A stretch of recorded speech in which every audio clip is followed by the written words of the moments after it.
Ṣebí wọn condemn orin yín rí. Why this? Tí o bá ní ìkọ̀kan nínú, ẹ fira yín ẹ̀rọ fúnra yín, kẹ́ fira yín sínú ẹ̀mí fún ọjọ́ mẹ́ta kẹ́ gbàdúrà kẹ́ gbàwẹ̀. K'Ọlọ́run fi àṣírí ogun tó ń jà yín kó fi wọ̀nyí torí ogun lélẹ́yìí. Ẹ dẹbọ ẹrúbọ. For what? Kí lẹ ń dẹbọ, kí lẹ ń rúbọ fún? Nígbà tí Jésù wà ńbẹ̀ fún yín. Why are you rúbọ? Why are you dẹbọ? Why are you dẹbọ? Why are you kẹbọjẹ? What is your problem, sister? Sorry to say, but I need to tell you, for you to know that ẹ ti kọjá àyè yín sí Ọlọ́run gan. Revelation kan wà tí mo tún ní sí yín kò ń ṣe ọ̀rọ̀ ọdún mẹ́ta ń sìn. Ọjọ́ tí mo rí mo ní, Ọlọ́run olújọ mímọ́ lẹ́lẹ́rìí mi. Mo ní àbàwọ́n ti wà lára àǹtí ìsà. Alore TV. Alore TV. Nílé ní lóko ni. Hallelujah, hallelujah, hallelujah. Ògo ni fọ́lọ́run lókè ọ̀run. Lórúkọ Jésù, gbogbo wa la máa jèrè ìgbàgbọ́. Èní ni ọjọ́ ológo, ọjọ́ ìsinmi la pè lórúkọ Jésù Kristi. Kò ní jẹ́ ọjọ́ ogun nínú ayé wa tọmọtọmọ. Mo fẹ́ sáré sọ̀rọ̀ kan. Ọ̀rọ̀ yìí, àwọn tó wà nínú ẹ̀mí ni mò ń bá wí. Àwọn tó jẹ́ wòlíì òtítọ́, àwọn tó jẹ́ ẹni ìpè tí wọn kì í ṣe ní èpè, àwọn tó fi àmì òróró yàn láì ṣe àmì epo tàbí àdín àgbọn, àwọn ni mo fẹ́ kán bá mi wọnú ẹ̀mí tí ọ̀rọ̀ tí mo fẹ́ sọ yìí. Nílé ayé yìí kò sí ẹni tó wà láyé tí Ọlọ́run ò lè lò. Mo fẹ́ sọ̀rọ̀ lórí orin tí T'ọpẹ Àlàbí kọ. Mo ń ṣèyàn tó máa ń condemn èèyàn, but tí ọ̀rọ̀ bá débì kan nígbà míì, ó yẹ ká máa penetrate pẹ̀lú ẹ̀mí mímọ́ ká máa wò ó. Ní pé ṣé Ọlọ́run tó pè mí náà lélẹ́yìí? Nítorí kan tí mo mọ̀ ni pé Ọlọ́run ò pé méjì. Ní gbogbo àgbáyé ìkan ṣoṣo ni Ọlọ́run. Mi ò rí kárí pé Ọlọ́run kan lánàá, ìmí lẹ́ni àbí lọ́la no. Ọlọ́run kan lẹ́ni, Ọlọ́run kan lánàá, Ọlọ́run kan títí ayérayé tí kò ní pẹ̀kun. Ọlọ́run ló ń jẹ́ bẹ́ẹ̀. Òun ni Ọlọ́run nìkan ṣoṣo. Mo fi ẹ̀mí darí ọ̀rọ̀ yẹn púpọ̀ tó 3 days. Mo ń wò pé ṣé Ọlọ́run ni ṣá? Àbí ṣé Ọlọ́run mi wà níbòmíì? Ṣé Ọlọ́run mi ń gbé bòmíì tó ń pe àwọn ènìyàn míì ní another realm tí àwa ò mọ̀? Mo wá fẹ́ kó yá mi létí kó bá mi sáré fi gbéyàwó ọ̀rọ̀. Kó jẹ́ ká jọ sàsọyé pọ̀ bí ọmọ ẹ̀mí. Lórí orin tí T'ọpẹ Àlàbí kan tó sọ pé àbọrú bọyè. Mo dẹbọ, mo rúbọ, òun rúbọ, òun dẹbọ. Kan tí mo fẹ́ sọ lórí ẹ̀ ni pé number 1. Mo fẹ́ kí anybody blame sister yìí. Mo fẹ́ kí gbogbo ènìyàn tó bá ní ẹ̀mí tí fídíò yìí bá lè kàn lára, kí òun gangan kó jókòó kó fi ẹ̀mí darí nǹkan tí mo fẹ́ sọ gẹ́gẹ́ bí ọmọdé tèmi báyìí. Pẹ̀lú kan tí ẹ̀mí mímọ́ mínísítà sí mi lórí ọ̀rọ̀ yìí. Ṣé rí ọ̀rọ̀ sister yìí kò ń ṣe ordinary. Ṣé rí tí alágbára bá fẹ́ ṣubú, kankan ló máa ń fa ìṣubú ẹ̀ o. Orin kan wà tí mo fẹ́ kọ. Màá kọ báyìí pé ta lẹni Ọ̀wọ̀, ta lẹni Àkúrẹ́, ta lẹni àpọ́nlé o, ta lẹni àbùkù o. Ìwọ fúnra ẹ̀ ṣó mẹ́ni Ọ̀wọ̀, ṣó mẹ́ni Àkúrẹ́, ṣó wá mẹ́ni àpọ́nlé o, ṣó tún mẹ́ni àbùkù. Mo fẹ́ kó relate ẹ̀ mọ́ ọ̀rọ̀ tí mo fẹ́ sọ.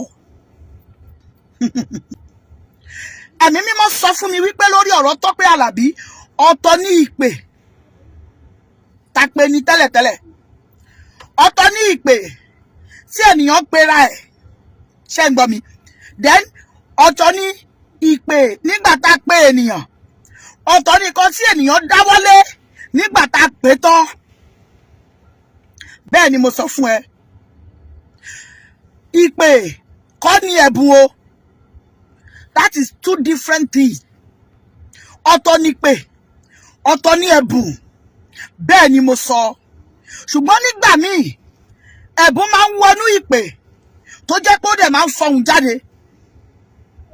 Bẹ́ẹ̀ ni, ìpè míì ó máa ń ní ẹ̀bùn nínú tó dẹ̀ máa ń fọhùn ayọ̀, tó máa ń fọhùn ògo, tó máa ń sọ̀rọ̀ ògo, tó máa ń sọ̀rọ̀ ayọ̀, tó dẹ̀ máa ń sọ̀rọ̀ àlùbáríkà, tó máa ń sọ̀rọ̀ àǹfààní. Let me tell you something.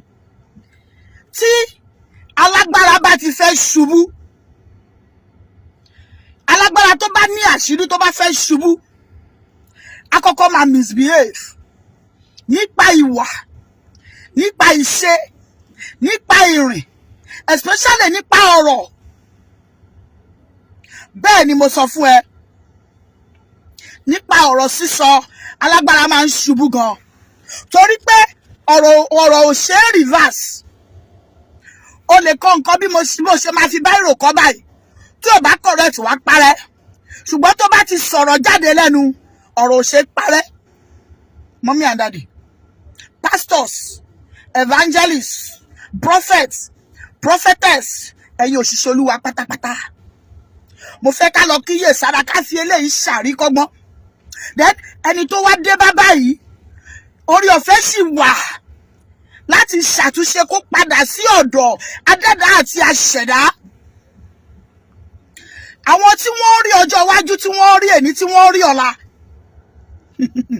Ìgbà kan wà tí ojú yẹn tí ò ní rí ẹni tì mọ́, lọ́jọ́ tí iná bá dilẹ̀ lẹ́yìn àsùnṣùjẹ, lọ́jọ́ tó máa kù wọ nìkan nínú kòtò, tó máa sọ pé kó wá jíyìn iṣẹ́ ẹ, kò ní ku anybody síbẹ̀ mọ́. Mo gbogbo Bíbélì pátápátá from A to Z. Tó tẹ̀ sọ pé ó fẹ́ ṣó fíìmù Jésù àbí ìgbà tí Ọlọ́run dọ̀run àtayé. Are you getting me? Tọ́lọ́run bá ṣó fíìmù gbà yẹn, mo ò rí níbi kankan tó jẹ́ pé bóyá ẹ̀mí Ọlọ́run ló fẹ́ ṣó o.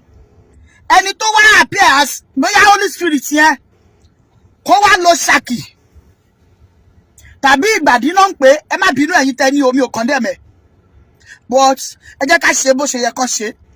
Tó bá jẹ́ pé aspect yẹn ló belong sí, do it well. Gbogbo wa la máa jíyìn iṣẹ́ wa, kò sí nǹkan tó burú ní nǹkan tó mọ̀ ṣe, tó dẹ̀ ń gbé ẹ continue. Ṣùgbọ́n kí evangelist, àwọn tí wọ́n ń jáde tí wọ́n ń sọ̀rọ̀ pé ọ̀rọ̀ tí wọ́n sọ kò ó dára tàbí kò dára, I'm not blaming anybody. Aspect tí ìwọ ti rí ló fẹ́ sọ, then don't blame anybody. Má ṣépè fún anybody lórí ọ̀rọ̀ T'ọpẹ. Torí pé the reason why tí kíní yẹn fi jáde, ó lè jẹ́ nítorí ẹ̀ lẹ́ fi ń gbà bí ẹni gbagba ọtí. You know what I'm saying? Nítorí ìdí èyí, mo fẹ́ ká wò ó nínú ẹ̀mí. Fídíò yẹn ni mo fẹ́ kẹ́ lọ listen, kẹ́ lọ wò. Bọ́dà ìpọ́n ti sọ kalẹ̀ torí èmi gan nídìí ẹ̀. Àwọn fídíò yẹn bó ṣe lọ, kí ènìyàn wọṣọ funfun, kó dẹ̀ gbé ìkọ̀kan lé báyìí bí ìgbàdí ọmọdé, kí ọmọ kékeré kan lè gbé igbá kan dání bí abọ́, kó dẹ̀ kó nǹkan sínú ẹ̀, kó dẹ̀ jáde láti inú ilé. Àbọrú bọyè o, mo dábọ́ o, mo rúbọ o, mo bọyè, mo bẹbọ, mo dẹbọ, mo rúbọ, mo dábọ, mo dẹbọ, ó bà. Aunty, listen to yourself by yourself. Nígbà kan tá a sì mọ̀ yín tẹ́ máa ń kọrin ẹ̀mí, inú Bíbélì lẹ ti máa yọ orin jáde. Ṣé inú Àbọrú bọyè lẹ ti yọ ilé yìí jáde? Ẹ fà wọn oníṣẹ̀ṣe sílẹ̀ fún ṣẹ̀ṣe, ẹ lọ wo bí tẹ́ ti kọsẹ̀. I'm telling you heartedly. Ẹ lọ wo bí tẹ́ ti kọsẹ̀. Ẹ lọ wo nǹkan tí ẹ kì í ṣe tẹ́lẹ̀ tẹ́ ti ń ṣe.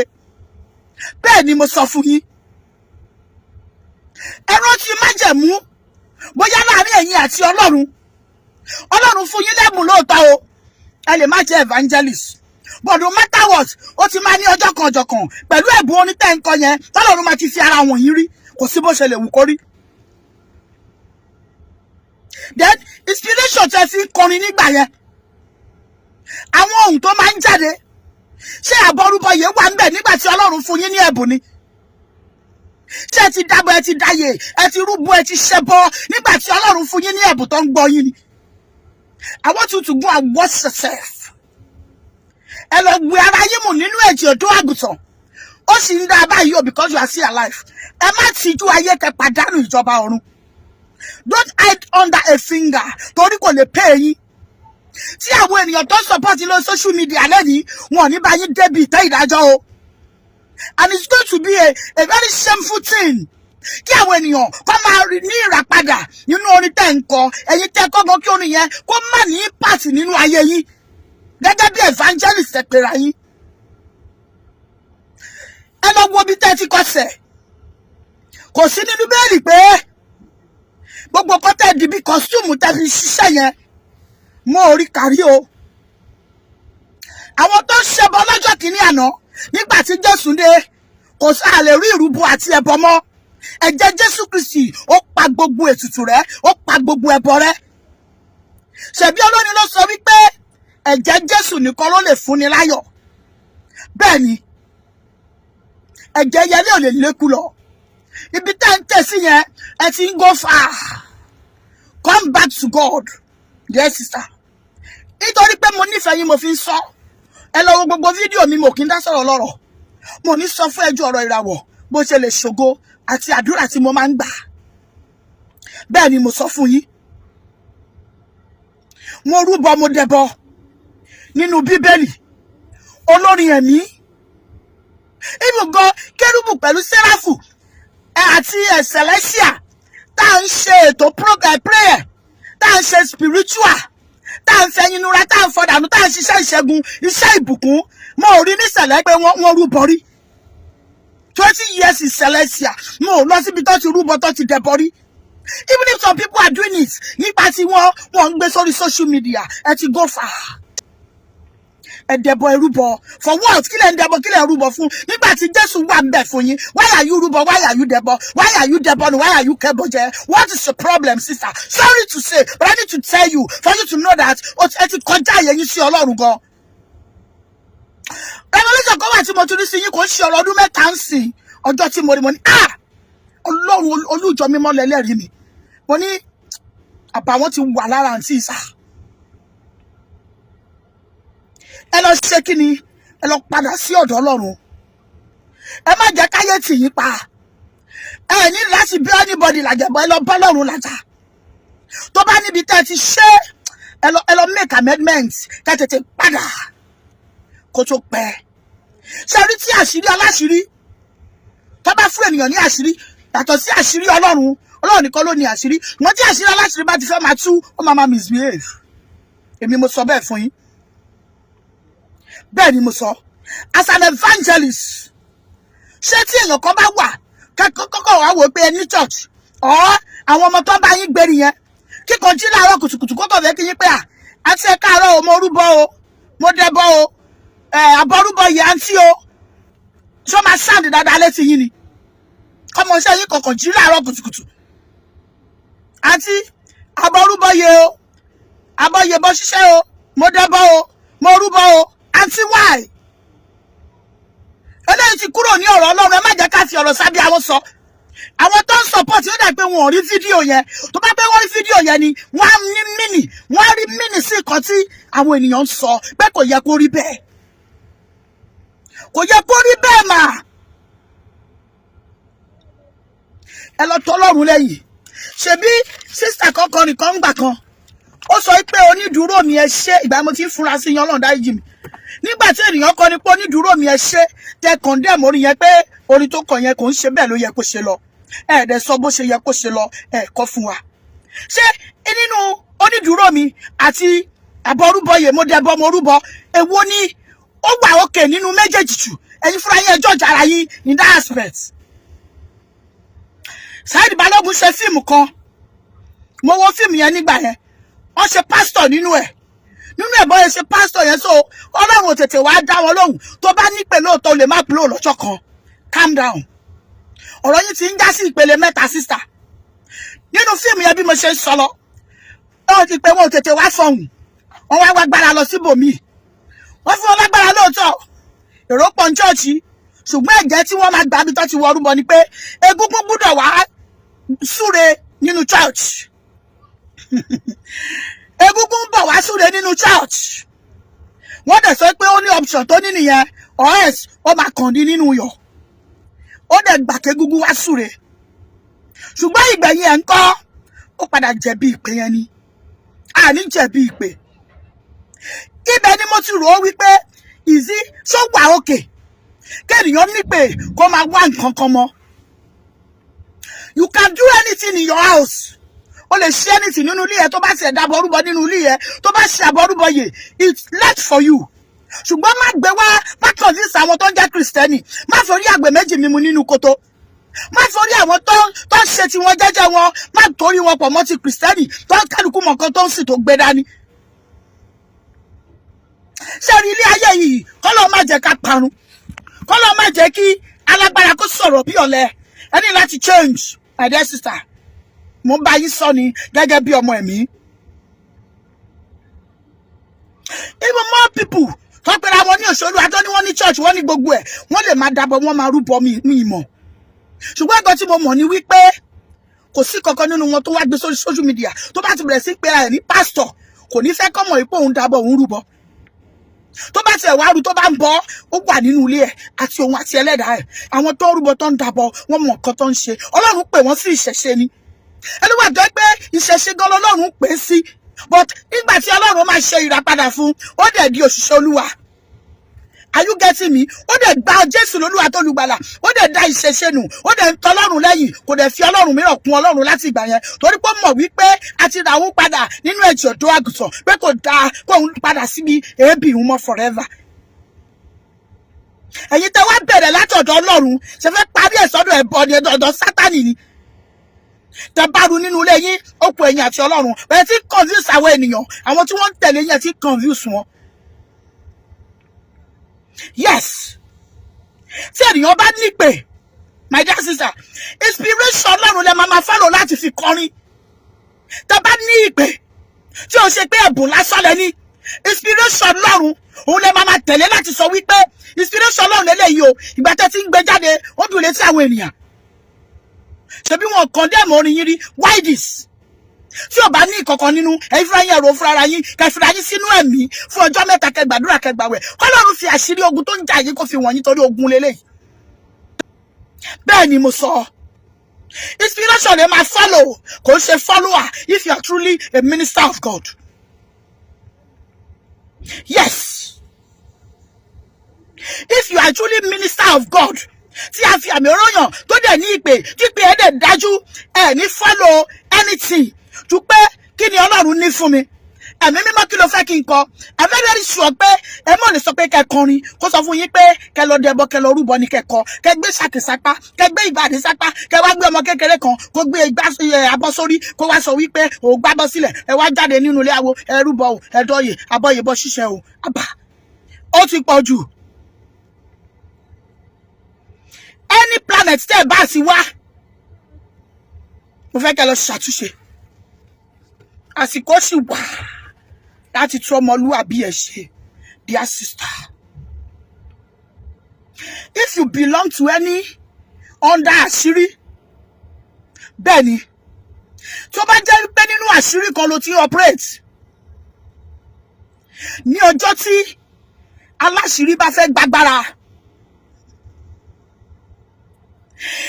kí ẹni tó ní agbára tó gbé tí aláṣírí gbé agbára fún kó lọ wà nínú ẹ̀mí torí pé àṣírí alágbára àṣìṣe ni mo sọ fún ẹ àṣírí alágbára àṣìṣe ni above all gbogbo wa pátápátá ẹ jẹ́ ká mọ̀ nǹkan tá gbà evangelist ni ẹ o pastor ni ẹ ni olùṣọ́ àgùntàn ni ẹ ni wòlíì ni ẹ ni tó bá ti mọ̀ pé akọrin ni ẹni nínú ìjọ àmọye ẹni tó ń kọrin ọmọ tó ń kọrin oríṣiríṣi orin tó ń kọ these days tó jẹ́ pé wọn pera wọn ní evangelist tó bá kọrú eléyìí wọ́n lè má rí wọn wọ́n lè má wo wọn sí kankan pé wẹ́ ó ń forí ẹ̀ jẹun ni but they put evangelist T'ọpẹ Àlàbí sórí orúkọ yín ọba tí bá yín fi singer T'ọpẹ Àlàbí sí so that kò ní confuse àwọn ènìyàn bóyá kẹ́lẹ̀ yọ evangelist yẹn kúrò ń bẹ̀ kẹ́lẹ̀ ráyè dábọ̀ yín kẹ́lẹ̀ rúbọ yín dáadáa kẹ́ lè ṣe gbogbo nǹkan tẹ́ bá fẹ́ ṣe nínú ìlànà títí yín tá pè yín sí.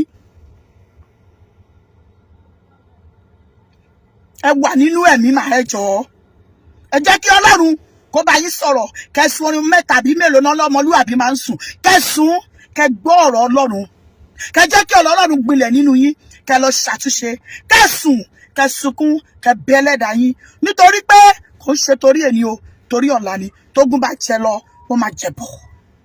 Ọ̀rọ̀ mi ò jẹ́ eléyìí lọ. Lórúkọ Baba Ọmọ àti Ẹ̀mí Mímọ́, ṣiṣẹ́ ò ní bàlẹ́ wa o. Ìwọ tó jẹ́ alágbára tó ní àṣírí wà nínú ẹ̀mí, má gbàgbára mi tí ò yẹ kó ti gbàgbára, torí ọjọ́ tí alágbára bá fẹ́ gbàgbára ẹ̀, ọjọ́ yẹn ni aláṣírí máa di ọ̀lẹ. Àlàáfíà. Alore TV. Alore TV. Nílé ní lóko ni ẹ máa wò ó. Ètò tó kọ́ni lọ́gbọ́n. Ètò tó